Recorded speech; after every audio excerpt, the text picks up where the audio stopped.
नमस्ते, आप सभी का स्वागत है आज के इस कार्यक्रम में। और आज पाकिस्तान से हमारे साथ जुड़ रही हैं आरज़ू काज़मी जी। स्वागत कर रहा हूँ आरज़ू जी का। आप सभी से अनुरोध है कि कृपया चैनल को सब्सक्राइब कर लें, वीडियो को लाइक भी अवश्य कर लें। बड़ी मुश्किल से आरज़ू जी आई है आज पकड़ में, क्योंकि ये बहुत बिजी हो रही थी और कल इन्होंने जो है वो 2-3 घंटे सुना है कि ISPR के साथ भी बिताए और उसका नतीजा आज देखने में आ रहा है।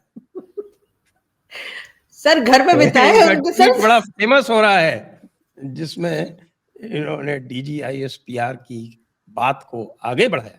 जी, कैसा लग रहा है?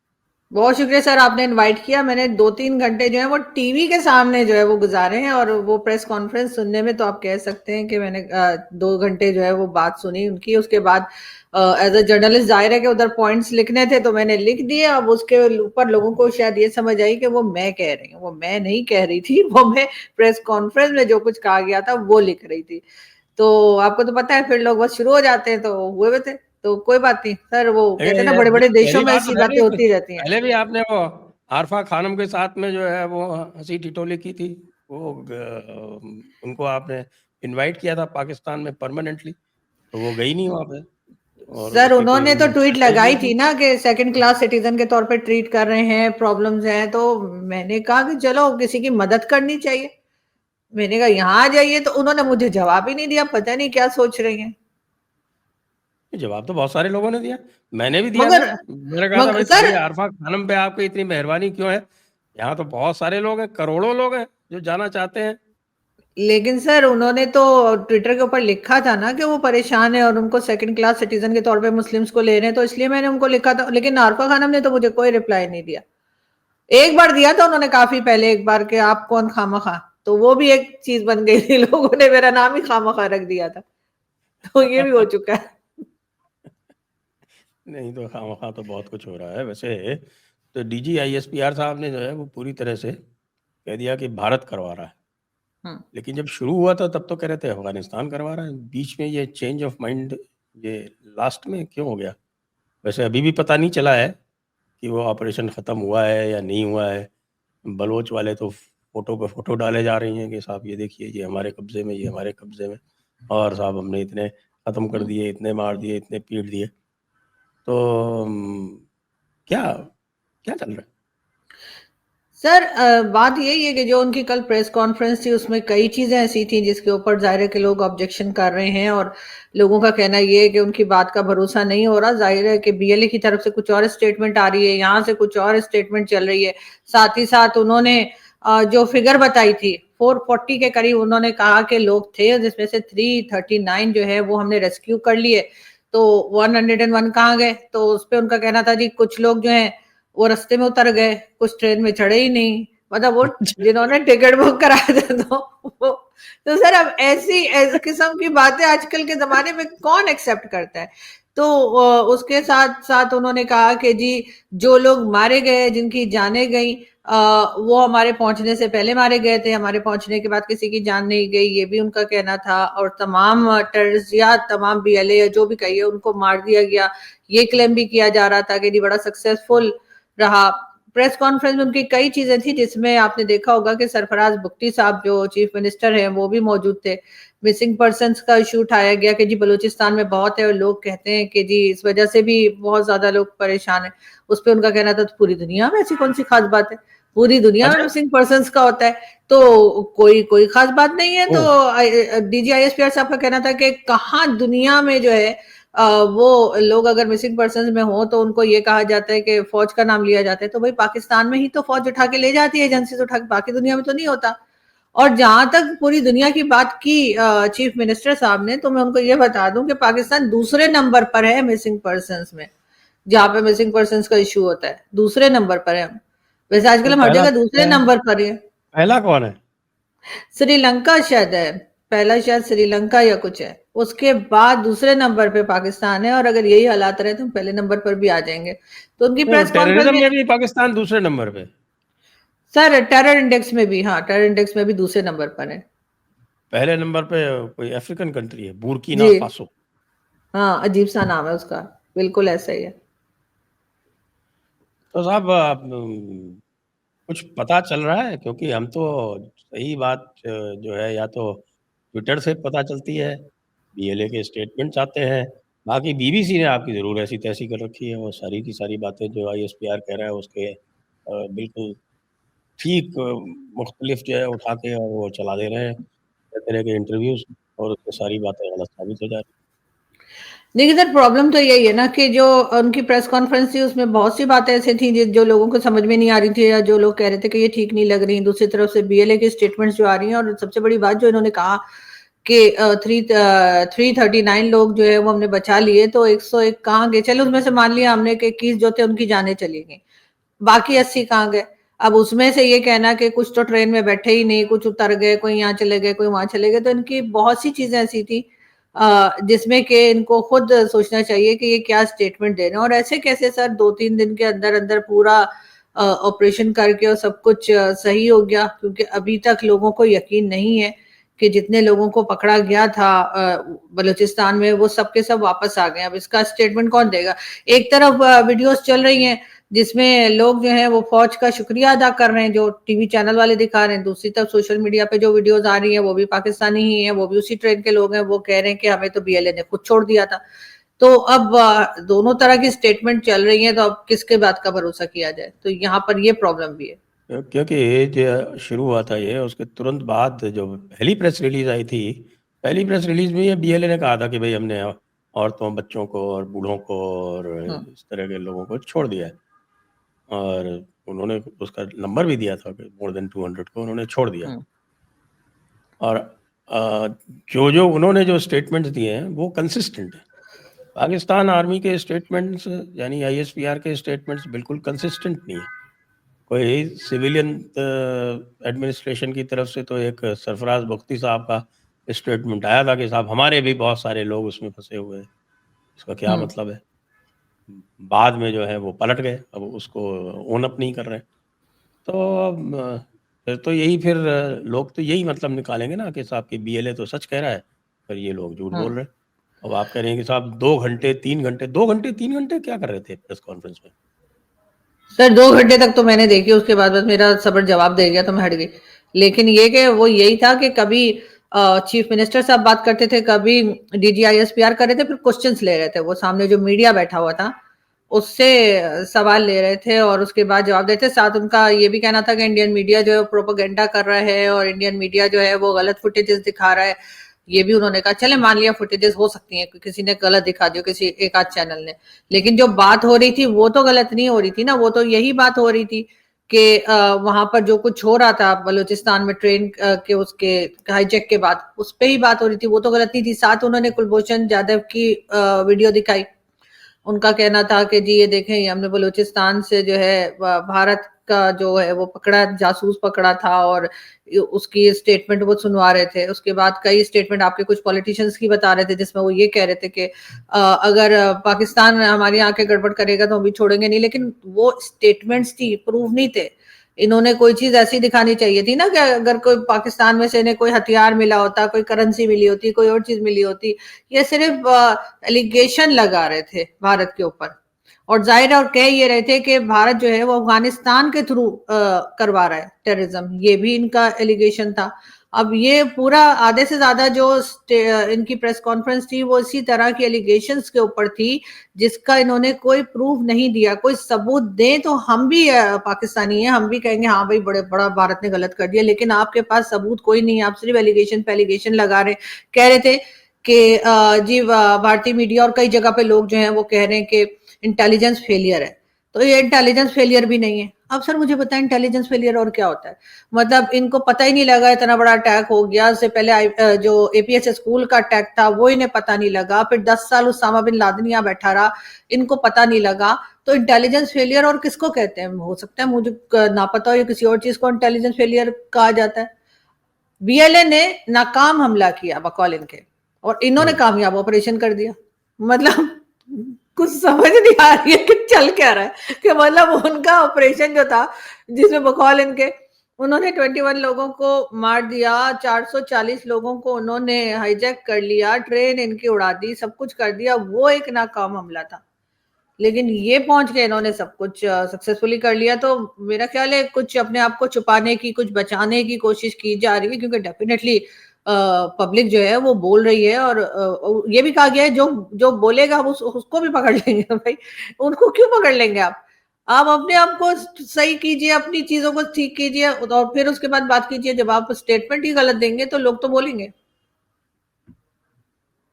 हाँ हाँ, और ये भी आ रहा है ना, मैंने देखा है ये, बल्कि पाकिस्तान से ही ये खबरें, सारी खबरें तो पाकिस्तान से ही आ रही है ना, कोई हमारे हम कोई यहाँ थोड़ी बना रहे हैं। वहाँ से जो देखते हैं, जो बीएलए की प्रेस रिलीज आती है, जो क्वेटा से जो बीबीसी इंटरव्यू, मैंने आपको बताया ना, जो बीबीसी के इंटरव्यूज आ रहे हैं, वो देख देख वो कह रहे हैं कि साहब की एक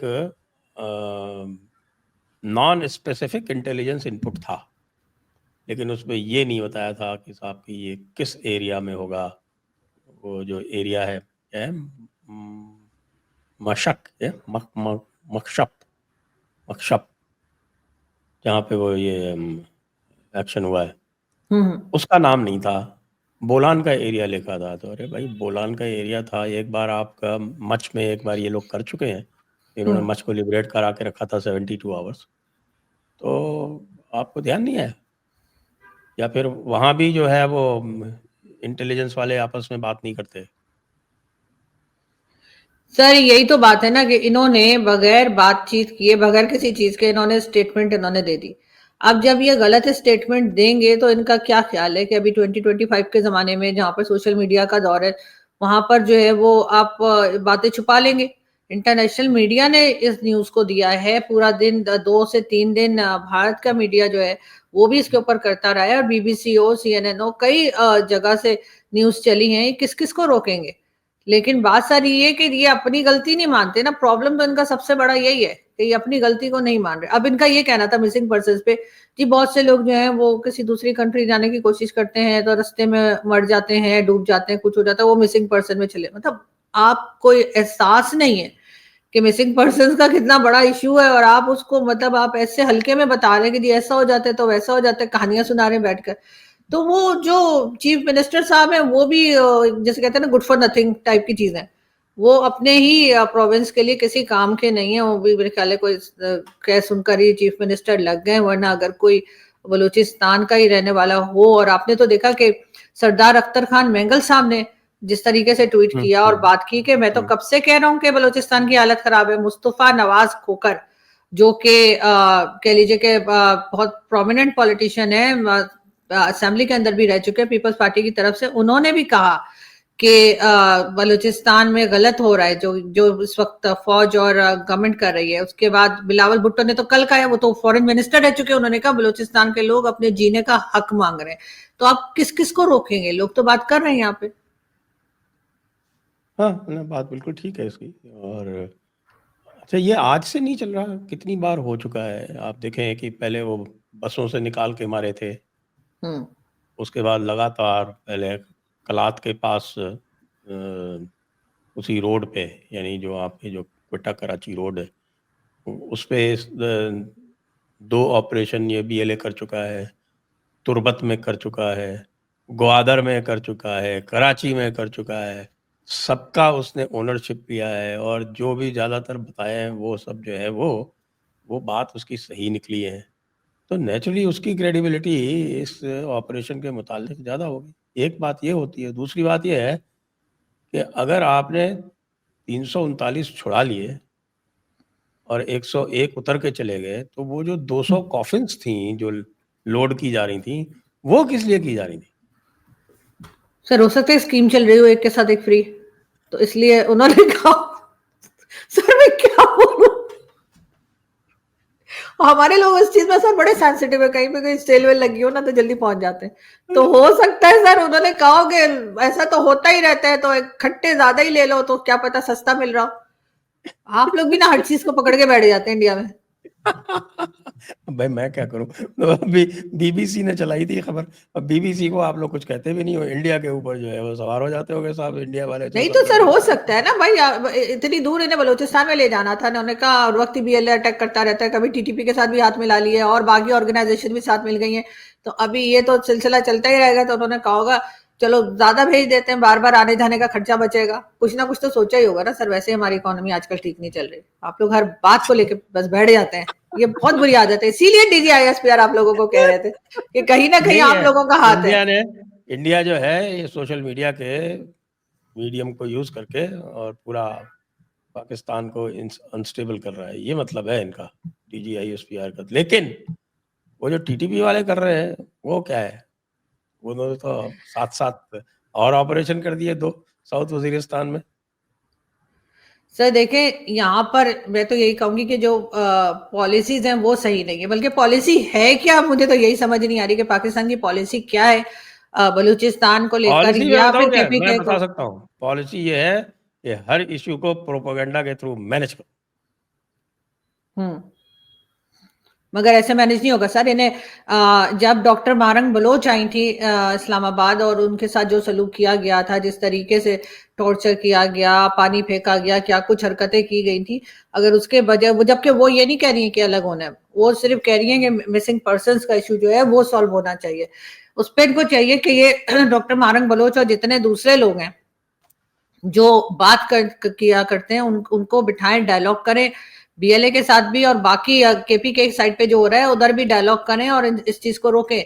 ये सिर्फ अगर यही कहते रहेंगे कि हम छोड़ेंगे नहीं, हम मार देंगे, हम ये कर देंगे, तो वो तो ये नहीं कर पाएंगे और ना ही वो लोग रुकेंगे। लेकिन अगर आप दूसरी तरफ प्राइम मिनिस्टर शहबाज शरीफ साहब पहुंचे वहां पर 3 दिन बाद बलोचिस्तान, हाँ वो सर सब क्लियर हो जाएगा जब जाएंगे ना बलोचिस्तान। सर कैसे हम प्राइम मिनिस्टर को खतरे में डाल देते, तो क्वेटा, समझा करें। क्वेटा तक जाते हैं, बाकी तो आगे जाते नहीं है। हाँ कोयटा तक इनके लिए बलोचिस्तान कोयटा है।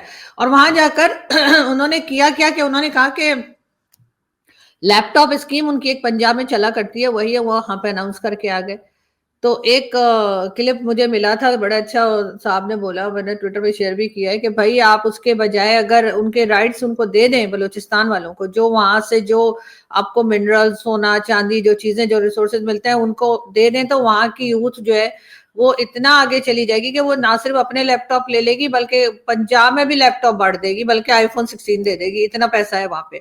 लेकिन आपने, जाहिर है कि वो सारी चीजें आपने कब्जा की हुई हैं, आप उसको उठा के या तो पंजाब ले आते हैं दूसरी साइड पे, या फिर आप चाइना को दे देते हैं। तो वहां के लोग सिर्फ मिसिंग पर्सन के लिए ही प्रोटेस्ट नहीं कर रहे हैं, वो कह रहे हैं कि ये जमीन हमारी है और हमारी जमीन पे हमारा ही हक जो है वो नहीं माना जा रहा है। तो जाहिर है उनके ये प्रॉब्लम्स हैं, और पहले भी गड़बड़ तो वहां चला करती थी। मैं BLA को हरगिज सपोर्ट नहीं करती, किसी की जान लेना, इस तरह से अटैक करना बिल्कुल ठीक नहीं है। लेकिन जो बाकी लोग हैं, क्या वो भी जो प्रोटेस्ट कर रहे हैं उनको भी रोका जाता है क्या, वो भी BLA? तो गवर्नमेंट को अपनी पॉलिसीज देखनी होंगी, गवर्नमेंट को, खासतौर पे जो गवर्नमेंट वहां बलूचिस्तान में बैठी हुई है, अनफॉर्चुनेटली वो भी अपने लोगों को नहीं देख रही। वहां के भी जो सरदार वरदार हैं ज्यादातर, वो अपना गवर्नमेंट के साथ कुछ टाई अप कर लेते हैं, कुछ अपना जुगाड़ लगा लेते हैं और निकल जाते हैं।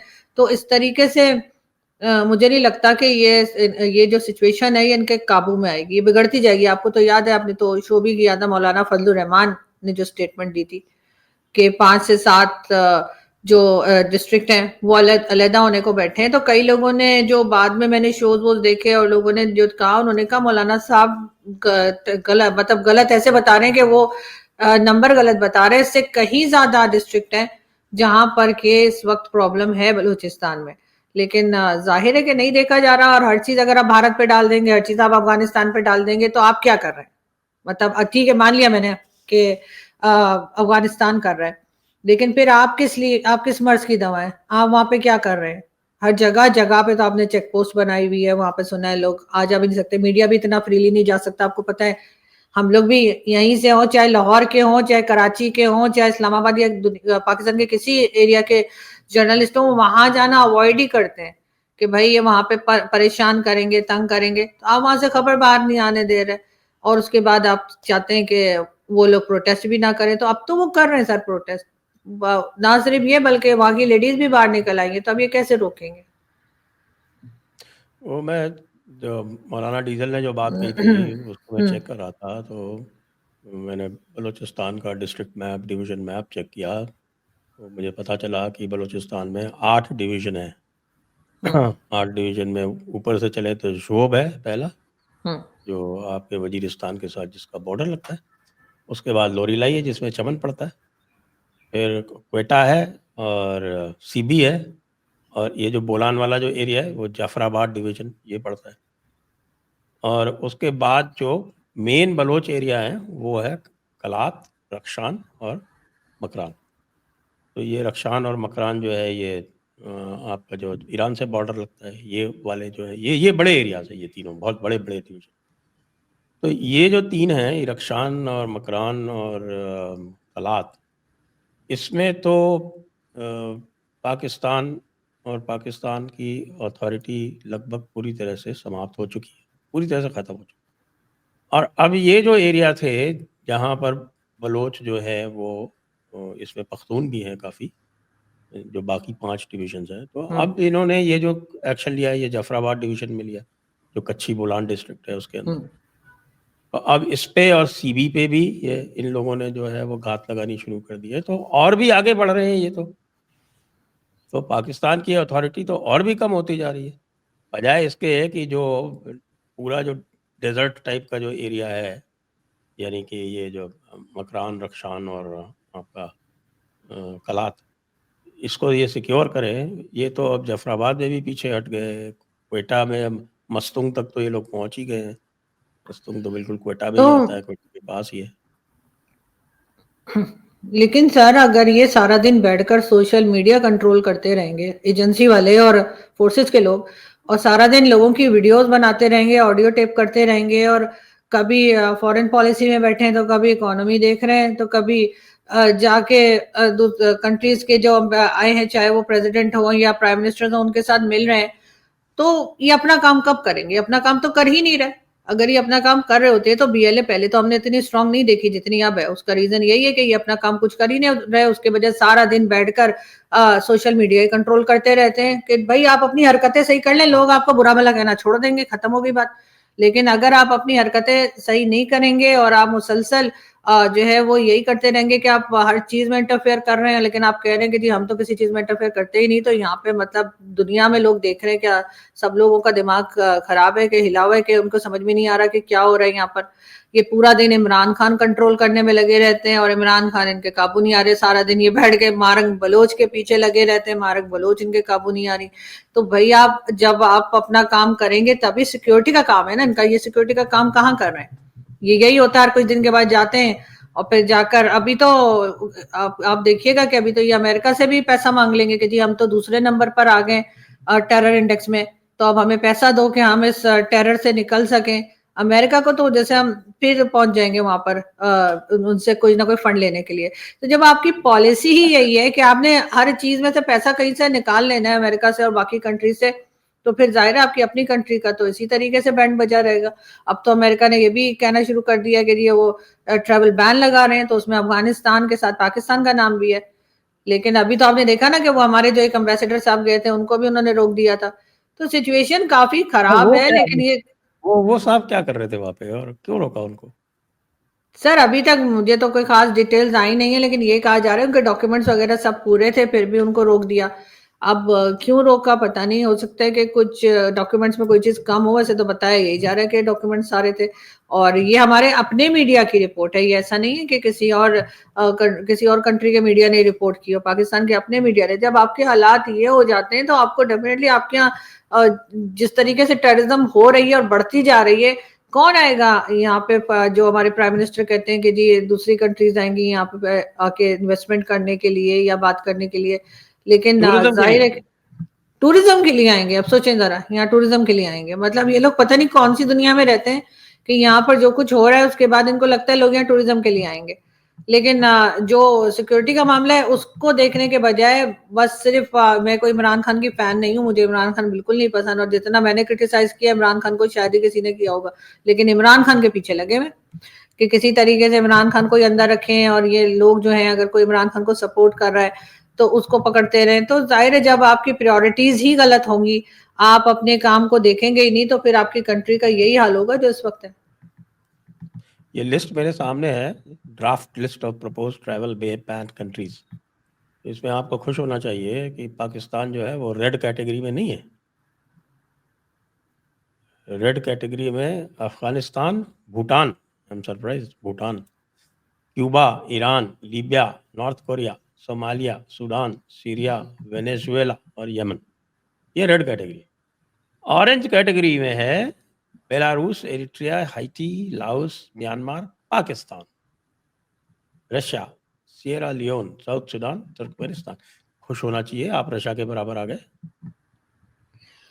सर देखें, ये जब चीजें चलना शुरू करती है ना, जैसे हम लोगों को अगर फ्लू हो जाता है तो अगर हम उसको ना देखें तो वो टेम्परेचर हो जाता है, तो इनको ये समझ नहीं आ रही, इन्होंने फ्लू को कंट्रोल करना है लेकिन ये होने नहीं कर रहे। अब ये टेम्परेचर हो जाएगा तब इन्हें पता चलेगा, जब हर तरफ से जो है लोग हमसे बात करना बंद कर देंगे। लेकिन अभी जो है ये अपने आप को सही बता रहे हैं, और कल की प्रेस कॉन्फ्रेंस भी इसी बात का इज़हार था कि जी हम बिल्कुल ठीक है और हमने बड़ा कामयाब ऑपरेशन किया है, लेकिन जी इंटेलिजेंस फेलियर नहीं है, अपनी गलती को मान ही नहीं रहे। अरे भैया मान जाओ ना कि इंटेलिजेंस फेलियर था, तभी तो कुछ काम करेंगे आगे, लेकिन नहीं, उसके ऊपर नहीं मानना उन्होंने। तो सर वही फिर मैं कहूंगी कि पॉलिसीज जो है ना वो गलत बनी हुई है और गलत पॉलिसीज लेके चल रही, इसीलिए सब कुछ हो रहा है। और टीटीपी जो कर रही है उसके बारे में तो मेरे पास जो समाचार, जो मेरे पास जो न्यूज़ आई है, और न्यूज़ आपको पता है ओपन सोर्स इंटेलिजेंस ही आती है हमारे पास, तो हमारे पास तो कोई ISPR का कनेक्शन है नहीं, ना रा सर का हमारे कनेक्शन। सर ISPR का कोई मानता भी नहीं है, क्योंकि उनकी जो न्यूज होती है वो उन्हीं के फेवर में होती है, इसलिए उनकी न्यूज कोई नहीं लेता। कल भी जो हाँ, उन्होंने प्रेस कॉन्फ्रेंस की थी वो कोई कोई उसको नहीं वो मान रहा उस प्रेस कॉन्फ्रेंस को।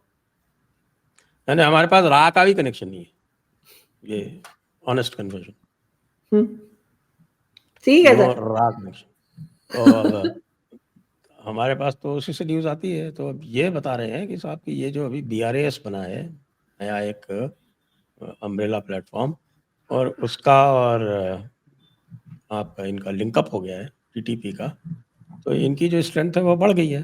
पहले इनके टोटल जो आर्म्ड रेबल्स थे उनकी जो टोटल बताते हैं कि 5-6 हज़ार हुआ करती थी, लेकिन अब जो है वो सडनली वो 2-3 गुना बढ़ गई है। और TTP वाले, आपके तो ये तो इस बात की तायीद तो ISPR भी कर रहा है कि साहब के अफगान थे वहाँ पर, कहा ना उन्होंने कि साहब उसमें अफगान भी थे, ये कहा था शायद कल। जी उन्होंने कहा कि तो अफगानिस्तान, हाँ हाँ, तो अफगानिस्तान के भी लोग पहुंच गए हैं साहब। तो अब तो they have grown up to almost 30,000 strong, और they are doing coordinated action. वो तो दिख भी रहा है कि एक दिन आपके यहाँ ट्रेन हाईजैक होता है, वो ट्रेन हाईजैक से अभी निपट नहीं पाए, कि दूसरी तरफ वो जंडोला में वहाँ पर एक मिलिट्री बेस है, उसको स्टॉर्म कर दिया जाता है, उससे आप निपटते हैं। अगले दिन जो है वो मौलाना डीजल की मॉस्क में हो जाता है बम ब्लास्ट। और मुझे ये तो मैंने पाकिस्तानी चैनल्स पे ही देखा कि साहब इस्लामाबाद में भी सुसाइड बॉम्बर्स घुस आए हैं, और वहाँ पर बड़ी गश्त चल रही है ज़बरदस्त। तो ये जो है, जो अप्रोच है, उसके बारे में आप सही कह रहे हैं कि भाई जो अप्रोच है फंडामेंटली गलत है। मैं इसलिए कह रहा हूँ कि इंडिया में 50 इंसर्जेंसीज हुई हैं, 50 इंसर्जेंसी, कोई कमी नहीं है यहाँ इंसर्जेंसीज की। तो कम से कम उसमें से 2 दर्जन तो नॉर्थ ईस्ट में ही हुई है, लेकिन वो सारी की सारी टैकल हुई है और सारी की सारी फिनिश हुई है, सारी की सारी टॉक्स के जरिए फिनिश हुई। एक आपके जो ये कश्मीर की जो इंसर्जेंसी है, जिसमें हमारा आरोप है कि पाकिस्तान पूरी तरह से मुवल्लिस है, वो, और दूसरी जो खालिस्तान की वाली जो आपकी जो पंजाब की जो इंसर्जेंसी थी। अच्छा, पंजाब की इंसर्जेंसी तो पूरी तरह से ये इतिहास है, हिस्ट्री है, पूरे वर्ल्ड की हिस्ट्री में एक नया इन्होंने एक कारनामा किया कि पंजाब वाली जो इंसर्जेंसी थी वो पूरी तरह से पुलिस ने, यानी सिविलियन गवर्नमेंट ने टैकल करके खत्म। आर्मी का इन्वॉल्वमेंट बस लिमिटेड था, एक वो जो ऑपरेशन ब्लू स्टार हुआ था उस तक, अदरवाइज पूरी इंसर्जेंसी इन्होंने ख़त्म की। और यही मिक्स कि भाई बदमाशों को ख़त्म करना और भले लोगों से बातचीत करना। तो ये अच्छा, अभी जैसे ये हमारे नेक्स्ट लाइट एरिया है, बहुत लंबा चौड़ा एरिया हो गया था एक बार, तो ऑलमोस्ट 200 डिस्ट्रिक्ट्स जो थी उससे नेक्स्ट लाइट मेनस से थी। और उसको इसी अप्रोच के चलते-चलते कुछ को मारते हैं, कुछ को सरेंडर कराते हैं, कुछ को रिहैबिलिटेट करते हैं, वहाँ डेवलपमेंट के काम करते हैं और वो सारा का सारा सॉल्व हो गया है मुश्किल से 8-10 डिस्ट्रिक्ट्स बची हैं 200 में से। तो पाकिस्तान में तो ये अप्रोच होती ही नहीं, कोई सोचता ही नहीं इसके बारे में। आपने ये मिनरल वाली बात कही, मैं बताता हूँ आपको कि मिनरल जो है वो इंडिया में जो भी मिनरल एक्सट्रैक्ट होता है, तो मिनरल का जो अलॉटमेंट है, मिनरल्स को 2 कैटेगरीज़ में बाँटा हुआ है, माइनर मिनरल और मेजर मिनरल। तो माइनर मिनरल के जो माइन्स हैं, उनका तो सब कुछ अलॉटमेंट वगैरह जो कुछ भी होता है, वो सब स्टेट गवर्नमेंट के पास होता है। मेजर मिनरल में वो जाता है ऊपर तक और सेंटर करता है, लेकिन उसमें रॉयल्टी मिलती है। जो मिनरल रिच स्टेट्स हैं, वो उस रॉयल्टी से बहुत अच्छा पैसा कमाती है। तो they have generally no objection, कोई दिक्कत नहीं होती। क्या पाकिस्तान में रॉयल्टी-वॉयल्टी नहीं देते क्या स्टेट गवर्नमेंट को? प्रोविंस को?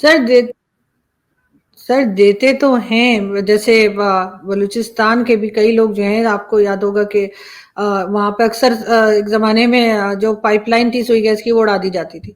हर थोड़े दिन में यही सुनते थे।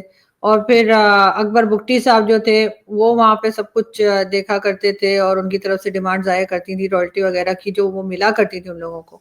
अब इन्होंने अगर कोई चेंजेस कर दिए हो तो कुछ कहा नहीं जा सकता, लेकिन उस वक्त भी मैं जो सुनती थी, क्योंकि मेरे फादर भी जर्नलिस्ट थे, तो मैं उनकी बातें सुनती थी, तो वो ये कह रहे होते थे कि इन्होंने नहीं दी है रॉयल्टी, इसलिए उन्होंने पाइपलाइन उड़ा दी। तो उसके बाद जब ये दे देते थे, वो पाइपलाइन फिर जोड़ दी जाती थी। तो ये कहीं ना कहीं जो चीज या जो राइट्स उनके हैं बलूचिस्तान के लोगों के, वो उनको नहीं दे रहे। और अगर वो मांगते हैं तो फिर ये उनके ऊपर किसी ना किसी तरह का, कह लीजिए कि जोर जबरदस्ती या उनको डराना धमकाना, उठा के ले जाना, ये सब कुछ चल रहा होता है। तो ये उनको अगर जब तक ये करते रहेंगे, ये सिलसिला रुकने वाला नहीं है और ये चीजें जो है किसी तरीके से मैनेज नहीं होंगी। ये तभी मैनेज होंगी जब उनके राइट्स उनको दे देंगे, जब कहेंगे हाँ ठीक है, अगर ये रिसोर्सेज जो आपके यहाँ से निकल रहे हैं, ये सबसे पहले इसके ऊपर राइट आपका है, आपको मिलेंगे। उसके बाद ये वहां पर सर साफ पीने का पानी नहीं है लोगों के पास, लोगों के पास खाने को नहीं है, साफ पीने का पानी उनके पास नहीं है। और उसके बाद ये उम्मीद करते हैं कि वो लोग जो है वो बड़ी वाह वाह करें पंजाब की। वो किस लिए करें? अभी वो निकाल के बसों में से सिर्फ पंजाब के लोगों को क्यों मारते हैं? बहुत गलत करते हैं, मैं बिल्कुल कहती हूँ ऐसा नहीं होना चाहिए, लेकिन इतनी नफरत, इतनी उनके अंदर कहाँ से भर गई है कि वो आईडी कार्ड देख के और अगर कोई पंजाबी हो तो मार देते हैं। तो कहीं ना कहीं कुछ गलत हो रहा होगा ना, या हुआ होगा। अब उसको जब तक सही नहीं किया जाएगा स्टेट की तरफ से, तब तक यही सिलसिला चलता रहेगा। कल भी हमने शो किया था तो लोग नीचे लिख रहे थे, आगे कोई पंजाब के होंगे कि जी लोगों को शर्म नहीं आती है, पंजाब के लोगों को निकाल के मार रहे हैं और ये कुछ नहीं कह रहे। तो भाई मैं कह रही हूँ कि गलत हो रहा है, गलत किया उन्होंने कि अगर पंजाब के लोगों को मारा है उन्होंने, बिल्कुल। लेकिन आप ये भी तो देखें ना कि वो चीज आगे रुकेगी कैसे। आप जब उनके राइट्स उन्हें दे देंगे तो जो पंजाब की तरफ उनका गुस्सा है वो खत्म हो जाएगा। वो करने को तैयार नहीं, ये कहते नहीं वो छोटा सूबा है, हम बड़े सूबे हैं, हमारी बात सुने, उनकी बात ना सुनी जाए। तो वो अब नहीं रुकने वाले, वो अब नहीं सुनते वो इनकी। हाँ, नहीं, बड़ा सूबा छोटा सूबा तो पहले तो पता नहीं तरह तरह के एक्सपेरिमेंट हो चुके हैं ना। एक बार तो खाली ईस्ट और वेस्ट बना दिए थे, पूरा का पूरा एक ही सूबा कर दिया था, तब भी कुछ नहीं हुआ, तब भी पंजाब वालों की ही चलती थी। अब 4 सूबे कर दिए, हालांकि इतना बड़ा एरिया है, इसमें 4 इज टू लेस, कम से कम नहीं तो 10 प्रोविंसेस होने चाहिए। हमारे तो 1 लाख स्क्वायर किलोमीटर से छोटे दुनिया भर के स्टेट्स हैं, 5-6 ही तो जो है वो उससे बड़ी है, बाकी तो सर सब पहले किया था ना, 1 जुनूबी लाख। पंजाब बनाएंगे, नया सूबा बनाएंगे, पंजाब के अंदर एक और सूबा बना रहे थे, नहीं हो पाया। बलूचिस्तान इतना बड़ा है, बलूचिस्तान में ही आप 4 प्रोविंसेस बना सकते थे, लेकिन ठीक है, जो भी है वो चल रहा है। चलिए, तो आज की चर्चा को अब यहीं पे समाप्त करते हैं। आपको थैंक यू। बहुत बहुत धन्यवाद, दर्शकों को बहुत बहुत धन्यवाद।